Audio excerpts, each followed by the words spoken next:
I see an attractive girl and she looks at me and looks away and I look back. This is what you should do. Very few of us do. Note, this is an invited approach. It's not a cold approach. So it's your job to walk over and shake her hand.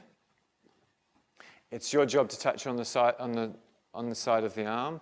It's your job to meet her friend and make a good impression on her friend. There's no way known she's going near you if you don't get the friend's approval. It's your job to start a good conversation. It's your job to find out what her hobbies and interests are. It's your job to find out how they know each other, how did they get there. It's your job, this is absolute gold, please write this down and do it. Touch a woman on the small of the back, like I showed you before. The women feel like they're being led, and again, there's a very, it's just this exchange of energy. A lot of times they don't even know that you're doing it if you do it correctly. It's your job to touch her on the small of the back. It's your job to find out what her week looks like. Where does she live in relation to you?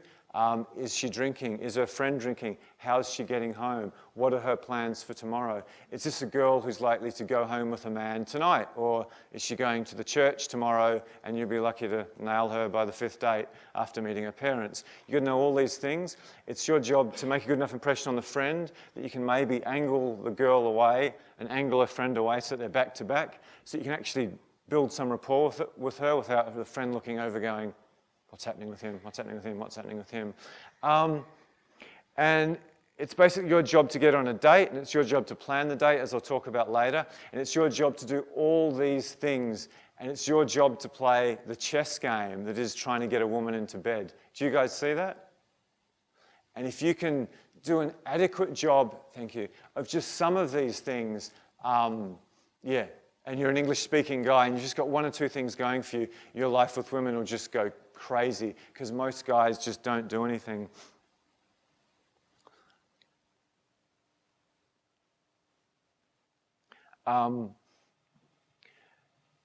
So what do most English-speaking men do? Back to my guy who went to primary school and was an excellent student and all this and became whatever he became, an engineer or a doctor or something, or business person. The guy we're talking about is now 30, and this really smoking hot girl comes into the office, and she's stacked like this, and she's like 10 years younger than him, and man, she's hot. And he talks to her a bit when he's going out to lunch, and then at the office Christmas party, something happens, and he sleeps with her. And she's the hottest girl he's ever slept with. And they keep dating. And for the first 2 or 3 months it's good, and then it sort of starts to go downhill. She starts nagging him and annoying him. But he's working really hard. He's still finishing off his postgraduate studies. So he just keeps dating her because she's hot and he wants to have someone to have sex with. And this sort of drags on and on and on and on, and their relationship deteriorates. I should say, this in many cases isn't the girl's fault. It's the guy's fault because he was never a man and went out and talked to lots of girls and met one that he really had a great rapport with. So they're dating and dating and dating, and about 3-4 years later, she starts to nag him. Let's get married, let's get married, let's get married, let's get married. Because remember, when he met her, she was 24 and smoking. She's getting a little bit older now, and most of her friends are getting married. She's going, oh, I better go before I'm 30, otherwise. So she's starting to nag and nag and nag and nag. And he's so busy, and he's so stressed, and she's nagging so much, and a couple of his mates are getting married, and they're going to weddings all the time. So he's like, oh, what the hell, whatever. So he gets married. And that all goes well, and they have a lovely honeymoon. It gets a bit better. And then as soon as he's married, it just disintegrates. The sex pretty much dries up. She nags a lot more. He just sort of hides in the corner. And then, lo and behold, a bloody kid pops out. And he's sort of happy about that. He's got a son, yay. But he's still working so hard. And when he gets home from his 50-hour-a-week job, his lovely wife comes up and nags him. Again, it's often not the woman's fault. It's because the man was never a man to begin with. He thought if he got enough things, enough degrees, he'd just be attractive to women. She's nagging him and nagging him and nagging him. Then another kid pops out and she's like, we need a bigger house. So he goes and borrows another $1 million, and now he's basically chained to his job and his computer for the rest of his life. And he's starting to get a bit down. He's got these lovely young kids, but he can barely enjoy them because he's stressed out by work, and she comes home and nags him. He's got no energy left. So what does he do? Sorry? Some of them do, and it costs them a lot of money in many cases. Some of them cheat, and they also do this as well. They get a favourite drink. In this part of the world, I believe it's VB or Crown Lager, and they pick a local football team. Collingwood, for instance. And then they find a mate with lots of degrees who's in the same predicament, and they sit together and they go, "Yay, go the Pies, go the Pies." Or if you're in Chicago, Chicago Bulls or whatever, or Manchester United, whatever your team is and whatever your poison is. I love this stuff, by the way. There's few things better than Belgian or German beer, but it is poison, by the way. So anyway, every Saturday, the highlight of his week is turning on his big screen TV with his buddy. The girl's out shopping or having coffee or something, and he cheers on the Pies. Yeah, man, this is the happiest I've been since last time I cheered on the Pies, but they lost. And that's the highlight of his life. He's got so much debts and he works so hard. He's just trapped and lost.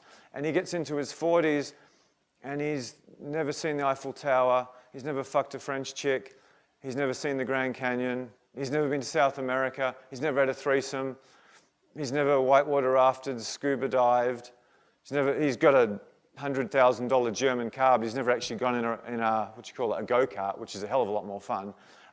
He's really never done anything, and he starts to get bald and fat, and anyway, his life's over. So what you learn from that story? You've got to be a man and go out into the world and get your own women, and this isn't disrespectful to women at all.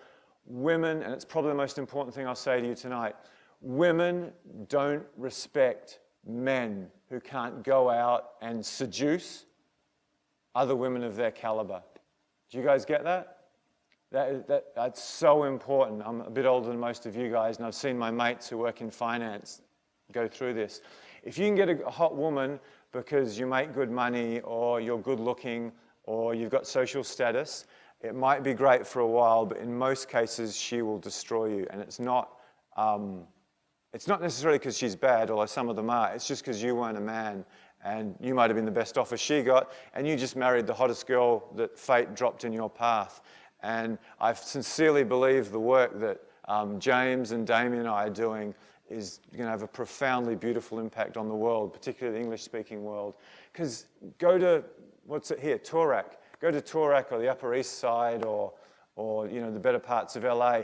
That's the story of so many men who are smart and successful. Anyway, where were we? I got carried away with my story.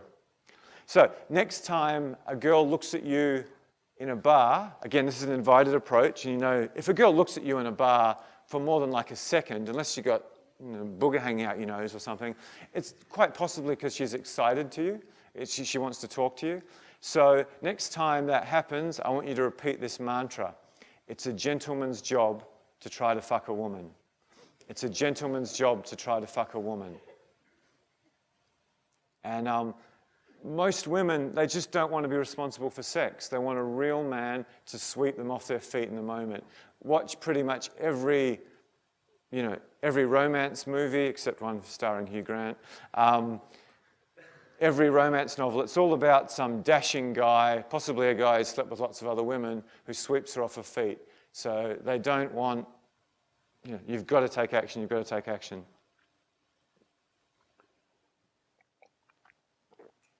Why the hell weren't we taught this stuff in school, I hear you ask? Actually, I'll quickly tell you why we weren't taught in school. Do you think the corporations and the government and society want us to go out and be really confident and successful with women? I checked Wikipedia Thursday. Can anyone guess the 3 richest countries in the world if you take out countries with populations under 10 million? Australia, largely because of the mining boom, Canada, and America. And that's possibly because we're the most retarded with women. You don't see Ukraine or Colombia or Venezuela up in the top few countries because their men are going to get laid and get hot girls regardless. They don't actually need to work for it. So from when we're little boys, they put these Victoria's Secret models in front of us and hot girls everywhere, and they link it to a German car. Who had a picture of a Lamborghini or a Ferrari with a really hot girl on it growing up? How's that for associative conditioning? Genius, absolute genius. You get that car, which possibly costs more than your parents' house a few years back, you'll get that girl. Or you see, what's his name? Donald Trump, Puff Daddy, obviously, Hugh Hefner, who's 80, or even the nice guy Richard Branson. Most times you see them photographed. What do you see beside them?